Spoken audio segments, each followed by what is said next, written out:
All right, Sifu Scott Tarbell here, Wuxia Martial Arts. I'm joined here with Sifu Thomas. So today we will be taking a look at the 4 reactions that we can do. We have some other options as well, but today we'll just look at 4 reactions that we can do for punching methodology, particularly if it's higher level.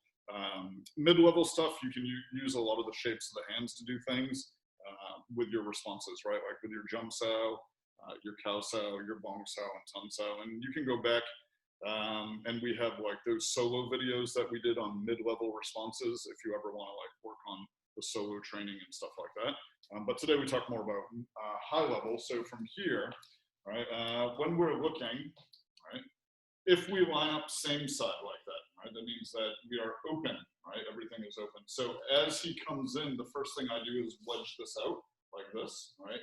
And this side palm comes over just like this, all right? So 1, 2, and I'm using a little bit of upward motion, just like in Shum Kyu when we use the Chun Sao here, right, to be able to go up, the piercing arm. So this comes up as well, all right? And also we see this at the end of the Chun Kyu when I go with the bouncing punch like that. It's a little bit elevated, it's a little bit higher, so I come in this way, right, like that.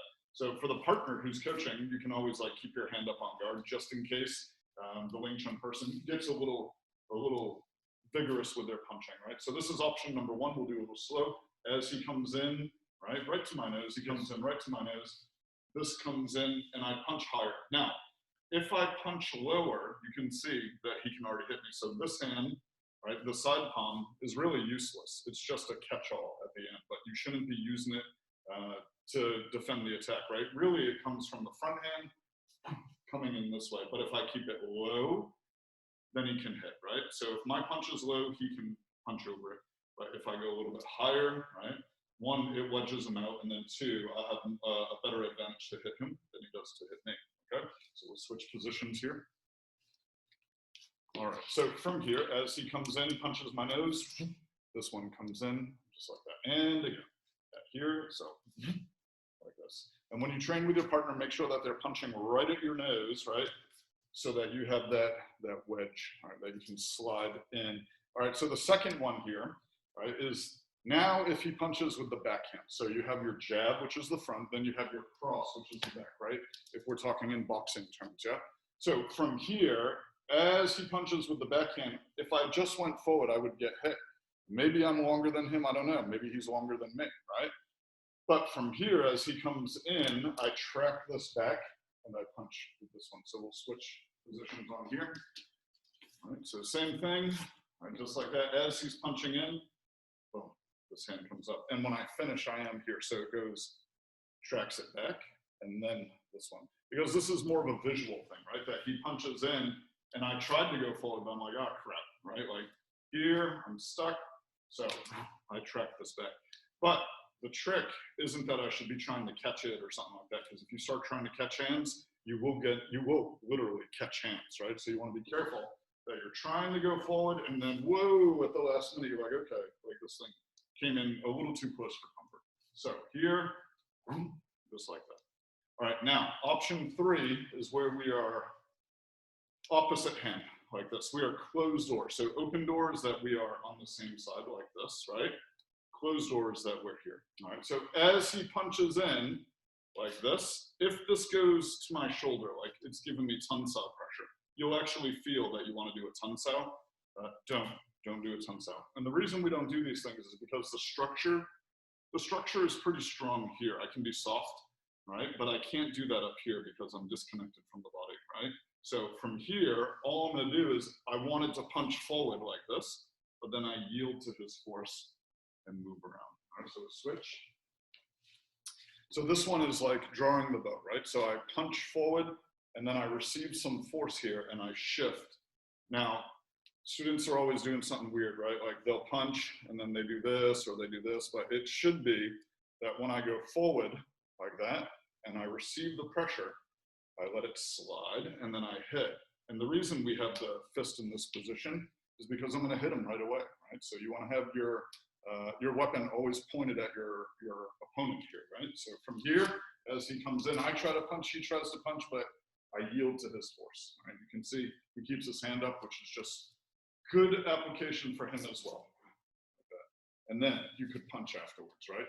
So this is option 3, is that I try to go forward and then I shift and yield to this pressure. Right? Now, option 4 is going to be, as I go forward, what if I receive pressure this way? Right? And you guys can go back. I think we have this solo video for high-level defense. If you scroll back through your emails, right, because all this stuff is unlisted. So as I go forward to punch, now I receive some type of pressure this way, right? So I'm going to let this turn like a bong sao, but it doesn't make a bong sao because that is dangerous. So I go here, right? It's a lot of pressure on your shoulder. I let it roll, and then the punch comes out. So it doesn't even finish. It just rolls to the side a little bit, and then the punch comes out. So from here, as he punches in and I punch in, right, I get pressure this way, and I go like that. And this one comes quite quick. So here, in, like this. So the softer I can be, right, this becomes a really fun drill, is when he goes here, right, I just let it go like that. And if I can be very soft with it, when he comes in, then he kind of runs into the punch, which is nice. And we'll switch positions here. All right, so here, I go forward, he goes forward. This relaxes a little bit, but I can't let it go all the way, right? Because look, even if he opened his hand, he's gonna hit me, right? So as this reaches a position, right, where I'm being drawn out of my center line, I'm being drawn out of my structure, that's when the other hand, right, the guy that's guarding the castle here, right, comes forward to help out, like that. Right? See, this one tried to do the job, right? You got 2 guards, he tried to do the work, but he got overpowered by this guy. So the other guy comes out and goes, hey, right here. All right, so this is option 4. Here, forward, and I just let it go. All right, so you could do this, right? So if Thomas lines up, yeah, and just holds this fist, Wing Chun guy, do the Wing Chun guy for me. Right? So when you train at home, if you have a partner, right, you could do it even like this. I just push and he punches. I can push across and he punches. I can push across and he punches. Across and he punches. So basically, anytime you're receiving high level pressure this way, right, he can just punch, and the punch will be under. We'll just assume I'm taller, right? So when I go here, like that. So this is kind of a good coaching drill that you guys can do with each other. Right, you let this bend a little bit, and then the punch comes out. So you see, sometimes you may end up, right, here, where it may end up on the outside like that, right, if I go this way. Or if I bring it back like a back fist, see this? That he ends up on the inside. See, if I back fist him, he ends up on the inside. Yeah, shoulders are nice and square, right, and he punches with a little force. That's it. Shoulders stay square though, right? So if I give the back fist, he ends up on the inside. If I cut it across like a karate block this way, then he ends up on the outside. See that? Yeah. So no matter what I do, he just keeps going through. All right, good job. All right, and then just as a bonus technique, all right, is if your mind isn't filled with so much already, we'll give you one more technique that's kind of cool. I like this one a lot. If he lines up this way, and I line up this way, all right, from here, if he punches in, and somehow I didn't end up on the inside like this, right? Sometimes something weird happens, right, where I end up this way. It's like, well, now what, right? Now I just shift and punch in like this. I keep the low elbow, so I go, and I feel I've encountered the outside, and I just sink and punch, keep that elbow low. So watch this. If we both punch, I go like that, and I do shift. So when I'm here doing this, and I go forward, I'm trying to go forward with the front hand, but if it slides on the inside of my arm, then I shift and just hit like that, right? If it didn't, and it ends up on the outside, then I just go forward because I have the inside gate. So from here, right, like that, I cut into his structure like this.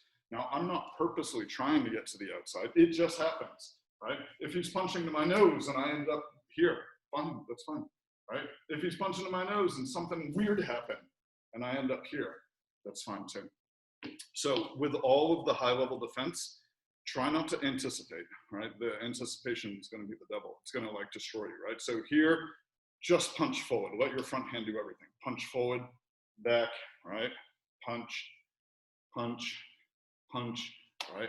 And if you try not to anticipate and you don't have any expectation about what your partner's trying to do, right, then you're going to start to build some good muscle memory and your nervous system builds a nice reaction. So when you want to just go in and start punching, because later on for step one, phase one, everything is stationary and I just do this, right? Just here with my partner.